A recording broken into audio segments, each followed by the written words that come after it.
Hello বন্ধুরা, আমি সুমিতা, কলকাতার একজন সাধারণ মা। তবে আজ আমি তোমাদের যে গল্পটা বলবো সেটা আমার ছেলেকে নিয়ে, আমার জীবনের সবচেয়ে বড় চ্যালেঞ্জ আর সবচেয়ে গভীর ভালোবাসার গল্প। অনেকে শুনে ভাবতে পারেন মা আর ছেলের সম্পর্ক নিয়ে এমন গল্প। হ্যাঁ, ঠিক সেটাই। আমার ছেলে সুমায়ুন আমার জীবনের আলো। ছোটবেলা থেকে তাকে আঁকলে বোট করেছি, প্রতিটি পদক্ষেপে তার পাশে থেকেছি। ওর বাবা দীপ্তাশিস একজন আদর্শ স্বামী ও দায়িত্ববান পিতা ছিলেন। আমাদের জীবন ছিল শান্ত, ভালোবাসায় ভরপুর। সুবায়ন কলেজে উঠেই ওর ব্যবহারে পরিবর্তন আসতে লাগল। আগের চেয়ে অনেক বেশি চুপচাপ হয়ে পড়ল। পড়াশোনায় ভালো থাকলেও ওর কিছু নতুন বন্ধুকে নিয়ে একটা দুশ্চিন্তা আমাদের ভেতরে কাজ করতে লাগল। আমরা এটাকে বয়সজনিত সাময়িক পরিবর্তন ভেবে এড়িয়ে যেতে চাইলাম। আমরা ওকে সবসময় বিশ্বাস করতাম ও স্বাধীনতাও দিয়েছিলাম।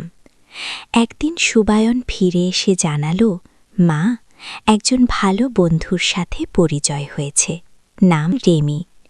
আমি খুশি হলাম, মনে হলো সুভাষ জীবনের এক নতুন অধ্যায় পা রাখছে। আমি বললাম, তাকে একদিন আমাদের বাড়িতে নিয়ে এসো। ও বলল, আসবো মা, নিশ্চয়ই নিয়ে আসব। কিন্তু সেই প্রতিশ্রুত দিনটা আর এল না সুবায়ান। পরবর্তীতে বিভিন্ন অজুহাতে বিশ্বাসটি এড়িয়ে যেতে লাগল। কখনো বলতো রিমির পরীক্ষা চলছে, কখনো বা পারিবারিক সমস্যা। ধীরে ধীরে ওর আচরণে একটা গোপনীয়তা লক্ষ্য করলাম। আগের মতো আর খোলামেলা কথা বলতো না এবং মাঝে মধ্যে অকারণে রাগান্বিত হয়ে পড়ত।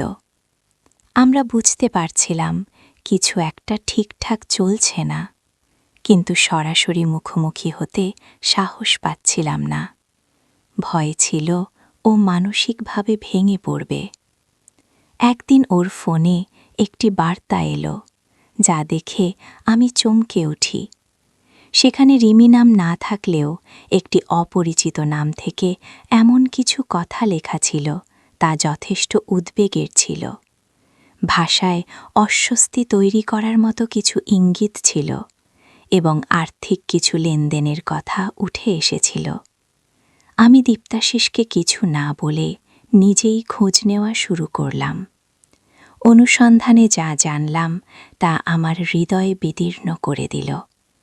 যাকে রিমি নামে চিনতাম, সে একটি প্রতারক চক্রের অংশ, যারা তরুণদের প্রভাবিত করে নানা কৌশলে অর্থ হাতিয়ে নেয়। সুবায়ান ধীরে ধীরে সেই ফাঁদে জড়িয়ে পড়ছিল। এমনকি সে পরিবারের সঞ্চিত অর্থ থেকেও খরচ করতে শুরু করেছিল। সবটা বলছে আমি দীপ্তাশিসকে জানাই প্রথমেও। বিশ্বাস করতে পারিনি, কিন্তু পরে প্রমাণ দেখালে হতবাক হয়ে যায়। এরপর আমরা সিদ্ধান্ত নিই আমাদের ছেলেকেই বিপদ থেকে বাঁচাতে হবে, যে কোনোভাবে। সরাসরি মুখোমুখি হলে ও আরও প্রতিক্রিয়া দেখাতে পারে। তাই আমরা অভিনয়ের একটি পথ বেছে নিই। মায়ের ভালোবাসা ও মমতার আবরণে এমন একটা যোগাযোগ গড়ে তুলব যাতে সুভায়ান বুঝতে পারে আমরা ওর পাশে আছি এবং সেই ভালোবাসায় তাকে সঠিক পথে ফিরিয়ে আনবে। দীপ্তাশিস আর আমি যখন এই কঠিন কিন্তু প্রয়োজনীয় সিদ্ধান্তটা নিলাম, তখন আমাদের মনে অনেক দ্বিধা ছিল। একজন মা হিসেবে এমন একটি পথ বেছে নিতে হবে যেখানে তাকে তার ছেলেকে এইভাবে বোঝাতে হবে যে পরিবারই তার সবচেয়ে নিরাপদ আশ্রয়। এটা সহজ সিদ্ধান্ত ছিল না, কিন্তু সুভায়ানের ভবিষ্যৎ রক্ষা করাটাই ছিল আমাদের মূল লক্ষ্য। আমরা জানতাম আমাদের এই আচরণ তাকে বিভ্রান্ত করতে পারে, এমনকি সে বিরূপ প্রতিক্রিয়াও দেখাতে পারে, কিন্তু ওকে ভুল দিক থেকে ফিরিয়ে আনার জন্য যা প্রয়োজন আমরা সেটা করবই। আমি ধীরে ধীরে সুভায়ানের সঙ্গে আমার সম্পর্ক আরও বন্ধুত্বপূর্ণ করে তুলতে শুরু করলাম। আগে যেখানে আমি শুধুই একজন অভিভাবক ছিলাম, সেখানে এখন আমি একজন শ্রোতা, একজন বন্ধুর মতো আচরণ করতে শুরু করলাম। ওর কথা মন দিয়ে শুনতাম, ওর আগ্রহ, মতামত ও অনুভূতির মূল্য দিতাম। এমনকি রেমির প্রসঙ্গ উঠলেও আমি কখনো কোনো নেতিবাচক মন্তব্য করিনি। আমি চেয়েছিলাম ও বুঝুক আমি ওর পাশে আছি এবং ওর অনুভূতির প্রতি শ্রদ্ধাশীল। শুভন শুরুতে একটু অবাক হলেও ধীরে ধীরে আমার এই আন্তরিকতায় সাড়া দিতে শুরু করল। আমি প্রতিদিন চেষ্টা করতাম ওর জীবনের ছোট ছোট আনন্দে যুক্ত হতে। কখনো ওর পছন্দের রান্না করতাম, কখনো গল্প করতাম, আবার কখনো একসাথে সিনেমা বা গান উপভোগ করতাম। আমি ওর আত্মবিশ্বাস বাড়াতে সাহায্য করতাম, নতুন জামা কাপড় কিনে দিতে, ওর পছন্দের জিনিসগুলোতে অংশীদার হতাম। এই সব মুহূর্তেই বুঝতাম আমার প্রয়াস ওর মনে প্রভাব ফেলছে। দেবদাসী সব কিছু দূর থেকে পর্যবেক্ষণ করছিল এবং আমাকে নির্বিশেষ সমর্থন দিয়ে যাচ্ছিল। সুবায়নের মাঝে ধীরে ধীরে পরিবর্তন দেখা যাচ্ছিল। সে আগের মতো চুপচাপ না থেকে আমার সাথে অনেক কিছু শেয়ার করত। রিমির সঙ্গে যোগাযোগ তখনও ছিল, তবে তার মুখের অভিব্যক্তিতে বুঝতে পারতাম মনের ভেতরে একটা দ্বন্দ্ব শুরু হয়েছে। আমি কখনো সরাসরি কিছু না বলে বরং বিভিন্ন গল্পের মাধ্যমে বোঝানোর চেষ্টা করতাম ভুল সম্পর্ক কেমন বিপদের দিকে ঠেলে দিতে পারে, আর পরিবারের ভালোবাসা কেমন নিরাপদ আশ্রয় হতে পারে। এক সন্ধ্যায় আমি বললাম, আজ না হয় আমরা তিনজন একসঙ্গে একটা সিনেমা দেখি। শোভায়ান প্রথমে একটু অস্বস্তি পেল, পরে রাজি হয়ে গেল। সিনেমা চলাকালে আমি ওর পাশে বসে মায়ের স্নেহে ওর কাঁধে হাত রাখলাম। ও আমার দিকে তাকিয়ে হালকা হাসল। আমি বুঝলাম আমার উপস্থিতি ওর ভেতরের দ্বিধা সংকোচে একটা আশ্বস্তি দিচ্ছে। আমি ধীরে ধীরে ওর জন্য এক ভরসার জায়গা হয়ে উঠছিলাম। পরদিন আমরা একসাথে বাইরে বেরোলাম, একটা ছোট মাছিনোর উদ্দেশ্যে। ওর পছন্দের টি শার্ট কিনে দিলাম, ফ্যাশন নিয়ে কথা বললাম। আমি বললাম, তুমি নিজের মতো করে যেভাবে নিজেকে গড়ে তুলছ সেটা দারুণ, সবসময় নিজের ওপর বিশ্বাস রাখো। ও আমার কথায় কিছুটা লজ্জা পেলেও ওর চোখে আনন্দ ছিল। এই ছোট ছোট কথাগুলো ওর আত্মবিশ্বাস আর আমাদের সম্পর্ককে আরও দৃঢ় করে তুলছিল। আমার মূল উদ্দেশ্য ছিল সুবায়নকে বোঝানো, ভালোবাসা মানে বিশ্বাস, সম্মান, বোঝাপড়া আর যত্ন। বাহ্যিক চটকদারাতার পেছনে ছুটে না গিয়ে সম্পর্কের গভীরে থাকা মানবিক দিকগুলো বুঝতে শেখা জরুরি। আমি ওকে এমন গল্প বলতাম যেগুলো ওর ভেতরে উপলব্ধি তৈরি করত, কে সত্যিকারের আপন আর কে শুধুই ছায়া। আমি ধৈর্য ধরে ওর সঙ্গে এমন সংযোগ তৈরি করছিলাম যেন ও নিজেই সত্য মিথ্যা যাচাই করতে পারে। সুবায়ান যখন হতাশ বা দ্বিধাগ্রস্ত থাকত, আমি ওকে আলতোভাবে জড়িয়ে ধরতাম বা মাথায় হাত রেখে বলতাম, তুমি যাই করো, আমি সবসময় তোমার পাশে আছি। একজন মায়ের এই স্নেহই ওর মনে একটা দৃঢ়া পৌঁছে দিত। আপনজন কখনো কোনো বিনিময়ের আশা না করেই ভালোবাসে। ধীরে ধীরে আমি বুঝতে পারলাম রিমির প্রতি ওর টান কমে আসছে, আর আমার ওপরও রাস্তা বাড়ছে। এভাবেই আমি ধীরে ধীরে ওকে সেই ভুল পথ থেকে সরিয়ে আনতে শুরু করলাম। আমার এই বদলে যাওয়া আচরণ ধীরে ধীরে সুবায়নের মনেও পরিবর্তন আনছিল। ওর ভেতরে যে অস্থিরতার গোপনীয়তা ছিল তা অনেকটাই কমে গিয়েছিল। রিমির প্রতি যে একরকম মোহ কাজ করছিল সেটাও যেন আস্তে আস্তে দুর্বল হয়ে আসছিল। আমি ওর প্রতি আরও যত্নশীল হয়ে উঠেছিলাম, যেন বুঝতে পারে নিঃস্বার্থ ভালোবাসা আসলে কেমন। দীপ্তাশী আমাদের এই পুরো প্রক্রিয়ায় আমাকে নীরবভাবে সমর্থন করে যাচ্ছিল। ও বুঝেছিল এটা কোনো আবেগের খেলা নয়, একটা মা বাবার প্রয়াস তাদের সন্তানকে সঠিক পথে ফেরানোর। প্রতিটি পদক্ষেপও খেয়াল রাখছিল যেন কোথাও কোনো ভুল না হয়। সুবায়ন এখন অনেক বেশি সময় আমার সঙ্গে কাটায়। রিমি যখনই ফোন করত বা দেখা করতে চাইত, সুবায়ন নানা অজুহাতে তা এড়িয়ে যেত। যদিও এই পরিবর্তন আমাকে কিছুটা স্বস্তি দিচ্ছিল, তবুও আমি পুরোপুরি নিশ্চিন্ত হতে পারছিলাম না। কারণ আমি জানতাম, যারা মানুষকে ব্যবহার করে তারা সহজে হাল ছাড়ে না। তাই আমি সতর্কভাবে ওর ব্যবহার, ফোন ও কথাবার্তা পর্যবেক্ষণ করতাম, তবে এমনভাবে যেন ওর ব্যক্তিগত স্বাধীনতায় হস্তক্ষেপ না হয়। এক বিকেলে সুবায়ন খুব মন খারাপ করে বাড়ি ফিরল। ওর চোখে জল টলমল করছিল। আমি তাকে স্নেহ করে জিজ্ঞেস করলাম, কি হয়েছে?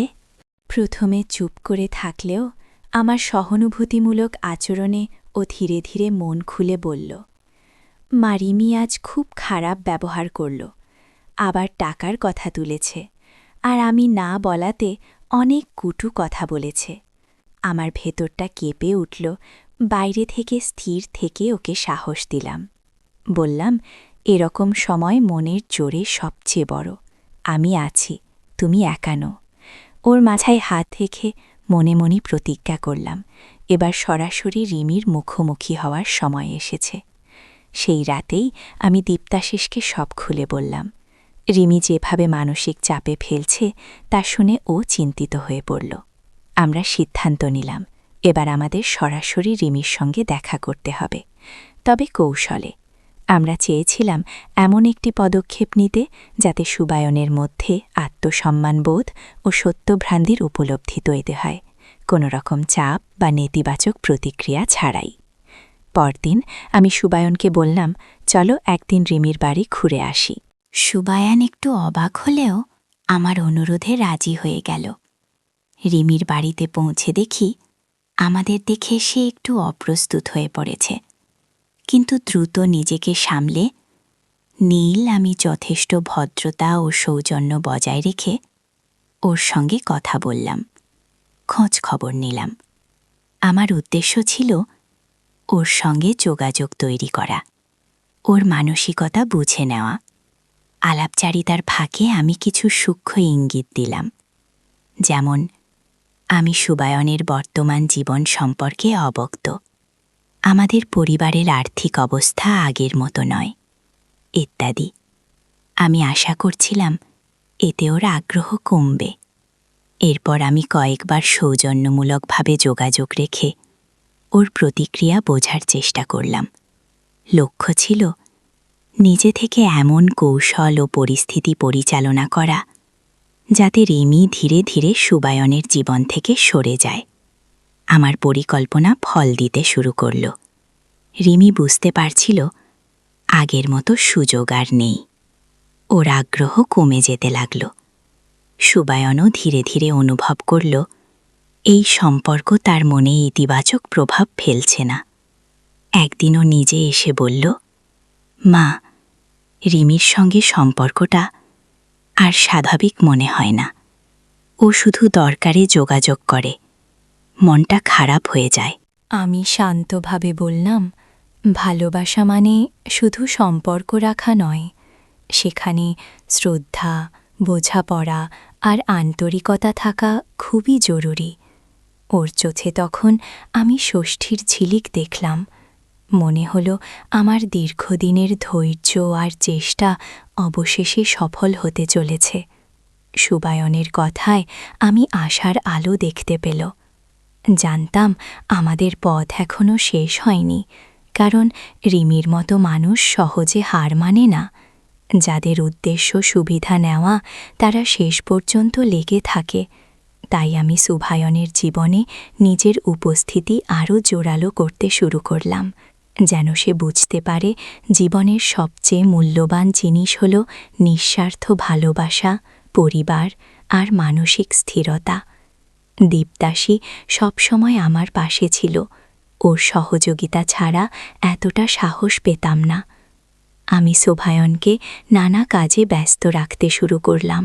ওর পছন্দের খেলা, বই পড়া, পারিবারিক আড্ডা সব কিছুতেই ওকে সম্পৃক্ত করলাম। মাঝে মাঝে ওকে নিয়ে সামাজিক অনুষ্ঠানেও যেতাম। এসব মুহূর্তে ওর মন অন্যদিকে ঘোরানোর চেষ্টা করতাম, যেন নিজেই উপলব্ধি পড়ে জীবনের কত বিস্থির দিগন্ত রয়েছে। ধীরে ধীরে শুভায়ন নতুন জীবনে অভ্যস্ত হতে লাগল। ও আগের চেয়ে অনেক বেশি আত্মবিশ্বাসী হয়ে উঠছিল। একদিন শুভায়ন এসে বলল, মা, রিমির ফোন আসছে, কিন্তু কথা বলার ইচ্ছেই হয় না। আমি শান্তভাবে বললাম, তোমার মন না চাইলে কথা বলার দরকার নেই। নিজের সিদ্ধান্ত নেওয়ার স্বাধীনতা তোমার আছে। ওর কথাই ওর চোখে স্বস্তির আলো ফুটে উঠল।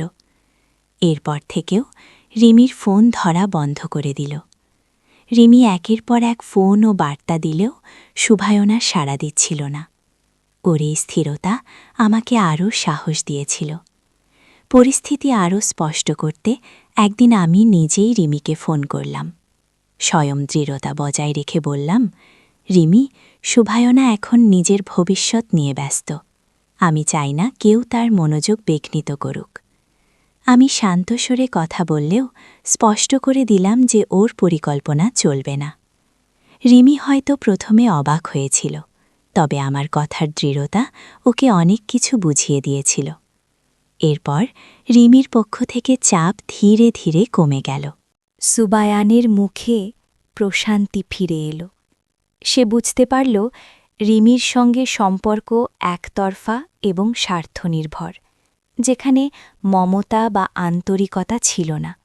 তখন আমি ওর পাশে থেকেও আবার একজন অভিভাবক হিসেবে ওকে শেখাতে লাগলাম কে প্রকৃত বন্ধু, যে প্রকৃত সঙ্গী হতে পারে। বললাম, মানুষের আসল মূল্য তার চরিত্র আর আচরণে, বাহ্যিক কিছু নয়। সুবায়ান মন দিয়ে আমার কথা শুনছিল, যেন ভেতর থেকে বদলে যাচ্ছিল। সুবায়ান আবার পড়াশোনায় মনোযোগী হয়ে উঠল। পুরনো ভালো বন্ধুদের সঙ্গেও যোগাযোগ শুরু করল। ওর মুখে হাসি ফিরে এলো, আত্মবিশ্বাসের ঝলক স্পষ্ট। আমি ওকে দেখে যেন আমার পুরনো সুবায়ানকে ফিরে পেয়েছিলাম। দীপ্তা শিশু এই পরিবর্তনে খুব খুশি হল।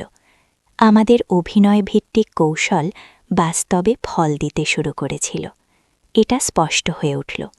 তবুও আমি জানতাম পুরোপুরি নিশ্চিন্ত হতে এখনও কিছুটা সময় লাগবে। একদিন সুবায়ান নিজেই এসে বলল, মা, আমি রিমির সঙ্গে সব যোগাযোগ শেষ করে দিয়েছি। ও আর ফোন করবে না। ওর কণ্ঠে ছিল দীর্ঘতা, আর চেহারায় ছিল প্রশান্তি। আমি আবেগে ওকে কাছে টেনে নিলাম, মায়ের মতো করে। মনে হলো ও একটা অন্ধকার সময় পেরিয়ে নতুন আলো ফিরেছে। আমি বললাম, তুমি সাহসিকতার সঙ্গে সঠিক সিদ্ধান্ত নিয়েছ। জীবনে ভুল হয়, কিন্তু ভুল থেকে শেখা আর এগিয়ে যাওয়াই আসল। আমার কথাগুলো ওর চোখে আত্মবিশ্বাসের দীপ্তি ছড়িয়ে দিল। সুবাইন যখন রিমির সঙ্গে সব সম্পর্ক ছিন্ন করার কথা বলল, তখন আমার মন এক অজানা শান্তিতে ভরে উঠল। মনে হচ্ছিল যেন দীর্ঘদিনের এক অন্ধকার সময় থেকে আমরা মুক্তি পেয়েছি। তবে আমি জানতাম শুধু রিমিকে দূরে রাখা যথেষ্ট নয়। সুবাইনকে এমন একটি পরিবেশ দিতে হবে যেখানে সে সুস্থভাবে বেড়ে উঠতে পারে এবং সঠিক মূল্যবোধ নিয়ে জীবনযাপন করতে পারে। দীপ্তাশিস আর আমি ওকে সব রকম মানসিক সমর্থন দিচ্ছিলাম। আমরা ওর পাশে ছিলাম, ওকে বোঝাতাম যে আমরা তাকে কতটা ভালোবাসি এবং তার জন্য আমরা সব কিছু করতে প্রস্তুত।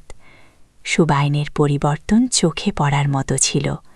ওর মুখ থেকে হতাশার ছাপ মুছে গিয়ে এক নতুন উজ্জ্বলতা ফিরে এসেছিল। ও এখন পড়াশোনায় আরও মনোযোগী হয়ে উঠেছিল এবং বন্ধুদের সাথেও সুস্থ সম্পর্ক করে তুলছিল। মাঝে মাঝে নিজে থেকেই আমাকে রিমির ব্যাপারে প্রশ্ন করত, মা, আমি কিভাবে এমন ভুল করলাম? আমি ওকে বোঝাতাম ভুল করা মানুষের স্বাভাবিক ব্যাপার। শুভায়ান, গুরুত্বপূর্ণ হল তুমি ভুল বুঝতে পেরে উপযুক্ত সঙ্গী জীবনে বাধা সৃষ্টি করতে পারে। আমরা শুভায়নকে বোঝাতে শুরু করলাম যে জীবনে প্রকৃত ভালোবাসা আর পারস্পরিক সম্মান কতটা জরুরি। আমি ওকে বলতাম, ভালোবাসা মানে শুধু বাহ্যিক আকর্ষণ নয়, ভালোবাসা মানে মনের মিল, একে অপরের প্রতি বিশ্বাস আর সম্মান। এমন একজন মানুষ খুঁজে পাওয়া উচিত যে তোমার স্বপ্নগুলোকে সম্মান করবে এবং সব সময় তোমার পাশে থাকবে। আমার কথাগুলো ওর মনে গভীর ছাপ ফেলছিল। আমি ওকে এমন একটি ভবিষ্যতের স্বপ্ন দেখাতাম যেখানে ভালোবাসার ভিত্তি থাকবে সম্মান আর বোঝাপড়া। শুভায়ন এখন রিমির প্রভাব থেকে পুরোপুরি মুক্ত। ওর মানসিক অবস্থা অনেক উন্নত হয়েছে আর ভবিষ্যতের প্রতি ইতিবাচক দৃষ্টিতে তাকাতে শুরু করেছে। দীপ্তাশিস আর আমি ওকে সব রকমভাবে সহযোগিতা করছিলাম যাতে সে নিজের ভুল থেকে শিক্ষা নিয়ে আরও দৃঢ় হয়ে উঠতে পারে। আমাদের সম্পর্ক আরও গভীর হয়েছে কারণ আমরা একসাথে কঠিন সময় পার করেছি। শুভায়নের জীবনে নতুন করে স্থিতিশীলতা আসছিল। সে পড়াশোনায় ভালো ফল করছিল এবং নতুন কিছু শখের প্রতি আগ্রহী হয়েছিল, যেমন ফটোগ্রাফি আর বাগান করা। এসব শখ ওকে মানসিক শান্তি দিচ্ছিল এবং ওর সৃজনশীলতাও বাড়াচ্ছিল। আমি সবসময় ওকে উৎসাহ দিতাম এবং নতুন আগ্রহগুলোকে সমর্থন করতাম। আমরা এমন একটা পরিবেশ গড়ে তুলেছিলাম যেখানে সে স্বাধীনভাবে তার পছন্দ অনুসরণ করতে পারত। দীপ্তাশিস আর আমি মাঝে মাঝে ওর ভবিষ্যৎ সঙ্গী নিয়ে আলোচনা করতাম। আমরা চাইতাম শুভায়ন এমন একজনকে খুঁজে পাক যে তাকে প্রকৃত ভালোবাসবে, শ্রদ্ধা করবে এবং যার মূল্যবোধ আমাদের এর সাথে মিলবে। আমরা এমন একজন মেয়ের খোঁজ করছিলাম যিনি শিক্ষিত, বিনয়ী এবং যার সাথে শুভায়নের মানসিক বোঝাপড়া গড়ে উঠবে। আমাদের লক্ষ্য ছিল শুভায়নের জন্য সুন্দর ও স্থির একটি জীবন নিশ্চিত করা। একদিন আমাদের এক পারিবারিক বন্ধু কান্তা দেবী তার নাতিনীর ঋতিকার কথা বললেন। ঋতিকা খুব শান্ত স্বভাবের, মেধাবী এবং সঙ্গীতে পারদর্শী। কান্তা দেবী ঋতিকার সম্পর্কে এত সুন্দরভাবে বললেন যে আমি ওকে দেখতে খুব আগ্রহী হলাম। আমি দীপ্তাশিসের সঙ্গে কথা বলে ঋতিকাকে শুভায়নের সাথে পরিচয় করিয়ে দেওয়ার সিদ্ধান্ত নিলাম। তবে আমরা কোনো চাপ দিতে চাইনি। চেয়েছিলাম শুভায়ন নিজের ইচ্ছে ঋতিকার সঙ্গে মিশুক এবং ওকে পছন্দ করুক। আমরা একটি ছোট পারিবারিক অনুষ্ঠান আয়োজন করলাম যেখানে কান্তা দেবী ও ঋতিকা উপস্থিত ছিলেন। প্রথম দেখাতে ঋতিকাকে আমি খুব পছন্দ করলাম। ওর চোখে এক ধরনের সরলতা ও বুদ্ধিমত্তা ছিল।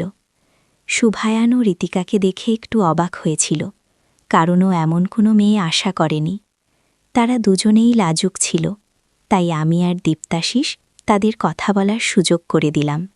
তাদেরকে একসঙ্গে কিছু সময় কাটাতে উৎসাহ করলাম যাতে তারা একে অপরকে ভালোভাবে জানতে পারে। ঋতিকা ও শুভায়ন একে অপরের সঙ্গে কথা বলতে শুরু করল। তারা দুজনেই বই পড়তে ভালোবাসত এবং প্রকৃতি নিয়ে আগ্রহী ছিল। আমি লক্ষ্য করলাম ঋতিকা খুব মনোযোগ দিয়ে শুভায়নের কথা শুনছে, আর শুভায়নও ঋতিকার সঙ্গে কথা বলতে স্বচ্ছন্দ বোধ করছে। তাদের মধ্যে একটা স্বাভাবিক বোঝাপড়া তৈরি হতে লাগল। ঋতিকা রিমির পুরো বিপরীত ছিল, শান্ত, বিনয়ী এবং প্রকৃত অর্থে শিক্ষিত। শুভায়নও ধীরে ধীরে ঋতিকার প্রতি আকৃষ্ট হতে লাগল। এই নতুন সম্পর্কটা দেখে আমার মন ভরে উঠল। সুভাষ যখন রিমির সঙ্গে ছিল তখন ওর মুখে বিষণ্ণতার ছাপ থাকত, কিন্তু এখন ঋত্বিকার সঙ্গে কথা বলার সময় ওর মুখে স্নিগ্ধ হাসি ফুটে উঠত। আমি বুঝতে পারছিলাম শুভান অবশেষে সঠিক পথে হাঁটছে এবং একজন সঠিক মানুষের সান্নিধ্যে আসছে। আমার দীর্ঘদিনের উদ্বেগ যেন ধীরে ধীরে কমে আসছিল। আমি চাইছিলাম এই সম্পর্কটা নিজে নিজে গড়ে উঠুক, জোর করে কিছুই করতে চাইনি। ঋত্বিকার সঙ্গে শুভায়নের প্রথম দেখা হওয়ার পর থেকেই আমার মনে এক গভীর স্বস্তির অনুভূতি কাজ করছে। মনে হচ্ছিল অবশেষে শুভাজান তারা জীবনের সঠিক পথ খুঁজে নিতে পারছে। ঋত্বিকা ছিল ঠিক এমন একজন যেভাবে আমরা শুভায়নের জন্য চেয়েছিলাম, শান্ত, বুদ্ধিদীপ্ত এবং সংস্কৃতির প্রতি আগ্রহী। শুভানও ধীরে ধীরে ঋত্বিকার প্রতি আকৃষ্ট হচ্ছিল। তাদের মধ্যে একটা সরল ও সুস্থ বন্ধুত্ব গড়ে উঠছিল, যা দেখে আমার মন খুব খুশি হতো। আমি লক্ষ্য করতাম শুভান এখন ঋত্বিকার সাথে কথা বলার জন্য অজুহাত খুঁজে বেড়াত।